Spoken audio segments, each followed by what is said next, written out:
Au nom du Père, du Fils et du Saint-Esprit. Amen. Bonne fête à tous et à chacun. Aujourd'hui, le 9 novembre, nous fêtons la dédicace de la basilique de Latran. Nous fêtons le 9 novembre la dédicace de la basilique du Latran. La basilique du Latran est la cathédrale du pape en tant qu'évêque de Rome. Elle a été érigée par l'empereur Constantin en 320. Les origines de cette basilique vont de pair avec l'histoire de l'Église. Dans les origines de cette basilique, dans les premiers siècles de l'ère du christianisme, après la mort de Jésus, les chrétiens ont été massacrés à cause de leur foi.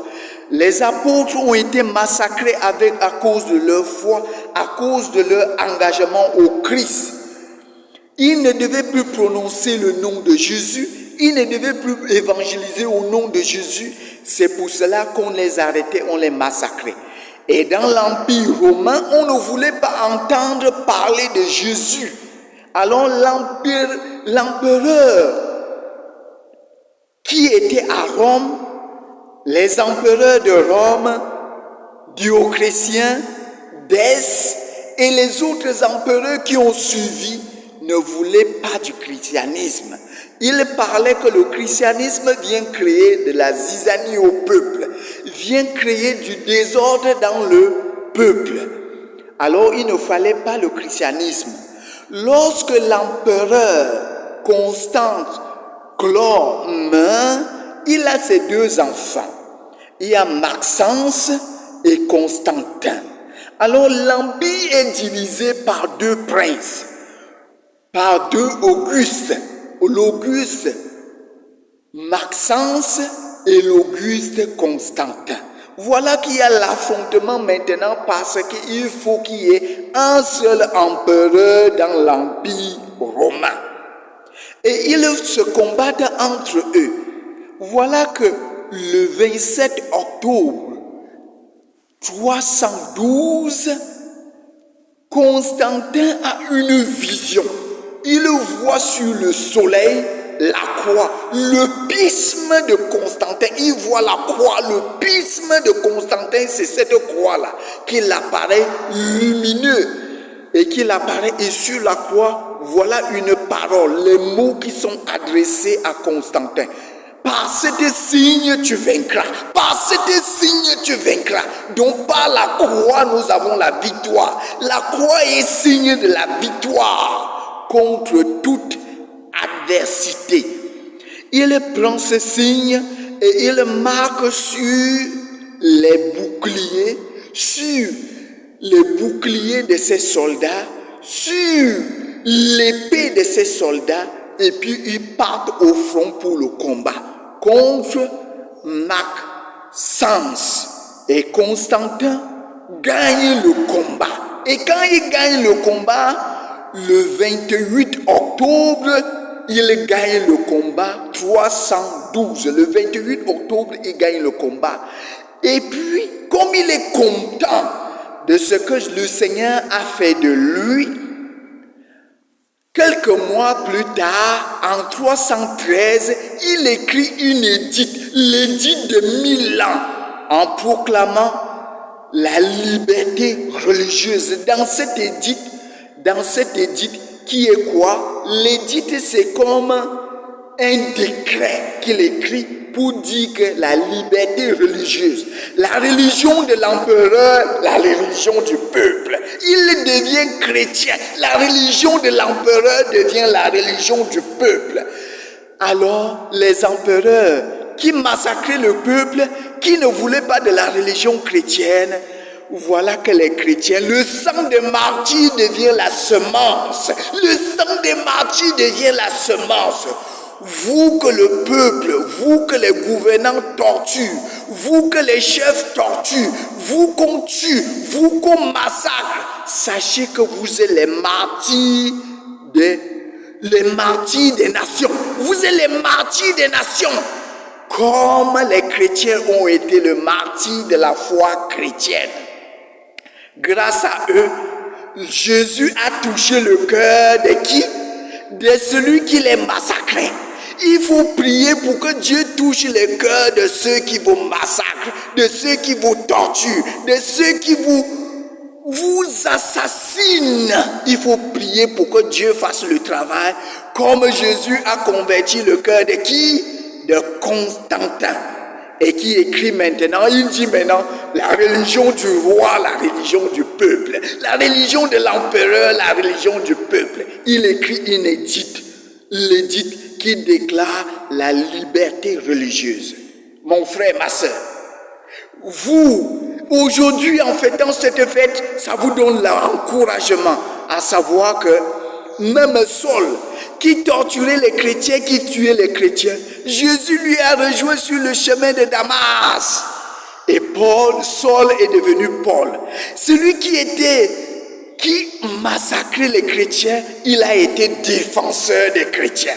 Celui qui torturait les chrétiens, qui arrêtait les chrétiens, a été le libérateur des chrétiens. Il travaille maintenant pour les chrétiens, pour les défendre. Voilà l'empereur qui ne voulait pas la religion chrétienne, ça devient sa propre religion maintenant. L'empereur qui n'était pas chrétien, qui était hostile à la foi chrétienne, devient celui-là qui prend la religion chrétienne. Ça ne s'arrête pas là. En 320, il construit une église. Il construit la basilique Saint-Jean de Latran en l'honneur du Christ Sauveur. C'est lui qui construit. C'est Constantin, l'empereur Constantin qui construit. Il dit que bon, maintenant si c'est la religion du roi, c'est la religion du peuple, il faut qu'on puisse avoir un endroit pour prier ensemble. Alors les chrétiens sortent du catimini. Les chrétiens sortent de catimini. Ils ont maintenant un endroit pour prier, pour se rassembler, pour louer le Seigneur, pour l'adorer le Seigneur, pour glorifier le Seigneur. Alors ils ont un endroit où ils rencontrent le Seigneur. Le lieu de la rencontre, c'est la basilique Saint-Jean de Latran, qui est le premier église construite, le premier église chrétienne, de la foi chrétienne, c'est la basilique Saint-Jean de Latran. Jean le Baptiste et Jean évangéliste. Jean le Baptiste et Jean évangéliste, c'est la cathédrale, la basilique Saint-Jean de Latran, en l'honneur du Christ Sauveur. Les chrétiens sont sortis du catémini. Alors, il est pris. Alors, l'église est quoi alors? Si c'est l'église mère, l'église qui a donné l'essence aux autres églises qu'on va commencer à construire, grâce à l'édite de l'empereur Constantin. L'église mère de toutes les églises, c'est la basilique Saint-Jean de Latran. Alors la basilique Saint-Pierre et Paul n'est pas la basilique, n'est pas la cathédrale du pape. Mais la cathédrale du pape, c'est quoi? C'est la basilique Saint-Jean de Latran, parce que c'est l'église mère qui a donné naissance aux autres églises, aux autres chapelles, aux autres lieux de rassemblement des chrétiens. Alors cette basilique a une coupole en haut. C'est de toute beauté, c'est l'or, c'est très beau, c'est très superbe. Le lieu où on rencontre Dieu doit être beau, doit être bien, doit être merveilleux, doit inspirer la prière, doit inspirer la rencontre. Parce qu'il y a des églises, quand tu rentres même là-bas, tu te poses la question si Dieu réside même ici. Mon frère, ma soeur, rendez les églises, si Dieu est vraiment précieux pour vous, que le lieu où vous rencontrez Dieu soit beau, soit pur, parce que Dieu est pur et saint. Le saint des saints doit être beau et propre, pas les hôtels sales, les églises sales. Non, ça doit être de toute beauté, de toute beauté. Donner de la valeur, de la beauté à ce lieu que vous-même vous avez dit que c'est le lieu de la prière, le lieu de la rencontre avec Dieu, avec votre Seigneur que vous aimez tant. Dans les 3 lectures que l'Église nous propose en cette fête, la première lecture, c'est le prophète Ézéchiel, chapitre 47, versets 1 à 12. Le prophète Ézéchiel nous présente une vision. Le nouveau temple qui est source de vie. Le nouveau temple qui est source de vie. Parce que le prophète Ézéchiel, c'est le prophète qui est parti en exil à Babylone. Le peuple était parti en exil à Babylone. Il n'avait plus de temple. Il n'avait plus de lieu de rassemblement. Il disait, si je t'oublie Jérusalem, que ma main droite m'oublie. Alors il pleurait le temple. Alors, pour les consoler son peuple, Ézéchiel leur dit que vous allez retrouver le temple.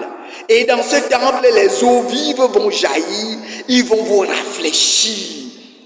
Alors dans la première lecture, nous voyons que, quelle belle vision, l'eau jaillit du côté droit et jaillit, elle assainit toutes choses. De l'eau assainit toutes choses. De l'eau qui pénètre, qui touche toutes choses, et la vie rejaillit grâce aux eaux.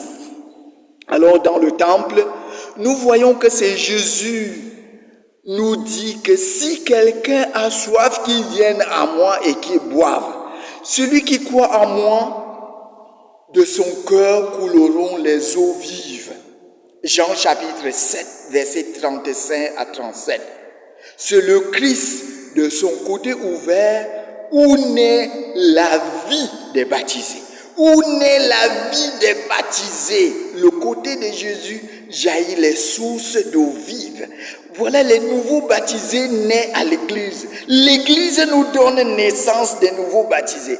C'est dans l'église que l'église accouche de nouveaux baptisés. C'est dans l'église que l'église fait des baptisés qui sont le temple, la maison de Dieu, la demeure de Dieu, le corps du Christ. C'est dans l'église bâtiment que l'église corps du Christ naît.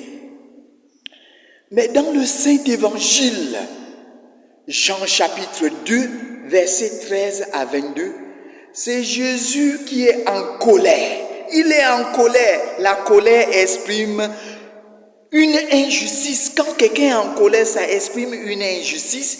Quand il y a du désordre, il y a de la colère. Quand il y a du désordre, il y a de la colère. Mais ici, pour Jésus, ce n'est pas la colère comme pour nous qui sommes des pécheurs. Ici, on parle de la sainte colère de l'amour outragé. La sainte colère de l'amour outragé. L'amour, le zèle de ta maison me dévore. Le zèle de ta maison me dévore. Alors, on est là pour défendre la maison du Seigneur, pour défendre.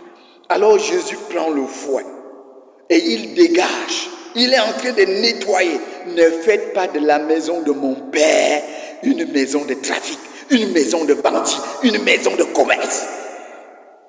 Ne faites pas de l'église. Ne faites pas de l'église la maison de commerce, la maison de publicité. La maison de publicité, la maison de commerce, la maison où chacun vient dire ses choses. Dans nos églises maintenant, on vient applaudir les personnes qui sont en train de marginaliser les autres. Non, l'église n'est pas là pour faire le matérialisme. Dans la voie, nous devons donner à l'église son sens, qui est là, un lieu de rassemblement et un lieu de prière. Un lieu de rassemblement et un lieu de prière. Un lieu de rencontre avec Dieu. Un lieu de dialogue avec Dieu. Un lieu de cœur à cœur et d'intimité avec Dieu, avec son Seigneur. Et voilà que Jésus prend le fouet. Il dégage tout dans l'église. Il dégage tout au temple. Il dit, ne faites pas de la maison de mon Père une maison de commerce. Il y a l'église bâtiment et l'église corps du Christ. Toi, mon frère, ma soeur, sais-tu que tu es le temple du Christ? Sais-tu que ton corps est le temple de l'Esprit Saint et la demeure de l'Esprit Saint? Qu'est-ce que tu fais de ton corps? Ton corps ne doit pas être pour faire le commerce avec ton corps. Ne vends pas ton corps. Ne marchande pas ton corps, mon frère, ma soeur. Ton corps, donne à ton corps cette dignité. C'est pour cela que Jésus prend le fouet. Aujourd'hui, que Jésus dégage de nos cœurs, de nos corps, tout ce qui l'empêche de s'installer. Tout ce qui empêche Jésus de s'installer dans nos corps, que Jésus puisse le dégager aujourd'hui. Jésus veut demeurer chez toi, veut demeurer en toi. Pour que le Seigneur continue à faire les merveilles dans nos vies, il n'a plus de corps, il n'a plus des yeux, il n'a plus des oreilles, il n'a plus de pieds, il n'a plus de mains. Il veut, voici que je me tiens à la porte et je frappe. Celui qui ouvre, nous entrerons chez lui et nous ferons de lui notre demeure. Toi, tu es la demeure de Dieu. C'est ça que la deuxième lecture nous dit. Nous sommes la demeure de Dieu, le temple de Jésus. Le temple où le Christ lui-même demeure. Qu'est-ce que tu fais de cette maison? Jésus veut le dégager aujourd'hui. Jésus veut le purifier aujourd'hui. Jésus veut le nettoyer ta maison aujourd'hui, ton corps aujourd'hui. Parce que ton corps ne ressemble plus à un corps où Dieu peut résider. Alors l'homme a un corps où Dieu peut résider. L'homme a un corps où Dieu peut résider, où Dieu peut accomplir des merveilles. Dieu veut se servir de toi pour accomplir des merveilles. Dieu veut se servir de tes yeux pour voir la situation du monde. Dieu veut se servir de tes oreilles pour écouter la voix de ceux qui crient. Dieu veut se servir de ta bouche pour consoler, pour dire la vérité. Dieu veut se servir de tes mains pour défendre et pour partager la charité. Dieu veut se servir de tes pieds pour aller à la rencontre des prisonniers, des hommes malades, des hommes marginalisés. Vraiment, mon frère, ma soeur, que le Seigneur libère en nous tout ce qui l'empêche de se mouvoir dans notre vie. Que le Seigneur libère en nous tout ce qui l'empêche de se manifester en nous. Que le Seigneur dégage en nous tout ce qui l'empêche de manifester sa puissance dans notre vie. Sa puissance, sa toute puissance dans notre vie. Que le Seigneur dégage en nous tout ce qui l'empêche d'être le Seigneur qui sauve et qui libère. Le Seigneur qui sauve et qui libère. L'homme est capable de Dieu. L'homme est capable de Dieu. Oman kapade. Omus kapade. Omus kapade. Toi, tu es capable de Dieu. Comme la Vierge Marie, Deu forma, celle qui donne forme au Verbe divin, celle qui donne forme au Verbe divin, celui qui donne forme au Verbe divin, au Fils de Dieu. Par la Vierge Marie, nous recevons Jésus physiquement. Par toi, mon frère qui est chrétien, nous recevons le Christ sacramentellement. Le Christ, tu deviens le tabernacle de Jésus. Mais ceux qui détruisent le temple de Dieu, Dieu aussi va les détruire. Tant pis pour ceux qui veulent te détruire. Ils ont des comptes à rendre à Dieu. Comme Saul a eu des comptes à rendre à Dieu. Comme Constantin a eu des comptes à rendre à Dieu. Mon frère, ma soeur, il faut seulement prier. Il faut seulement prier pour que Dieu change la situation de notre monde, la situation de notre société, la situation de nos pays. Ça dépend de vous. C'est parce que nous ne prions plus. C'est parce que nos corps ne sont plus les demeures de Dieu. C'est les demeures de la corruption. C'est les demeures du vol. C'est pour cela que Jésus vient avec le fouet pour dégager tout ce qui est corruption, pour dégager tout ce qui est commerce, tout ce qui est commerce en nous. La corruption, commerce, le vol, commerce, marchandage, commerce, tricherie, commerce, trucage, commerce. Mon frère, ma soeur, que le Seigneur puisse se sentir à l'aise de se mouvoir dans ta vie. Que le Seigneur puisse se sentir à l'aise de se mouvoir dans ta vie. Alors, mon frère, ma soeur, laissons-nous que le Seigneur dégage nos vies. C'est pour cela, mon frère, ma soeur, je t'invite d'aller confesser tes péchés. Je t'invite d'aller confesser tes péchés pour être pur, pour que tu puisses être une demeure dégagée où Jésus peut avoir la place. Parce que Jésus n'a pas de place chez toi, parce que d'autres esprits ont occupé la place que Jésus devait occuper. Dégage ta vie des autres esprits qui ne sont pas les esprits de Dieu, qui ne sont pas de l'esprit de Dieu, pour que Dieu puisse résider dans ta vie, pour que l'esprit de Dieu puisse mouvoir. Parce que là, la situation, la balle est dans notre camp. Bonne fête à tous et à chacun. Bonne fête à tous et à chacun. Alors donnons de la valeur à nos églises, donnons de la valeur à nos basiliques, donnons de la valeur à nos cathédrales et aussi donnons de la valeur à nos corps qui sont des tabernacles de Jésus-Christ, qui sont des tabernacles ambulants de Jésus-Christ, pour que nous puissions être des êtres transubstantiationnés. Loué soit Jésus-Christ à jamais.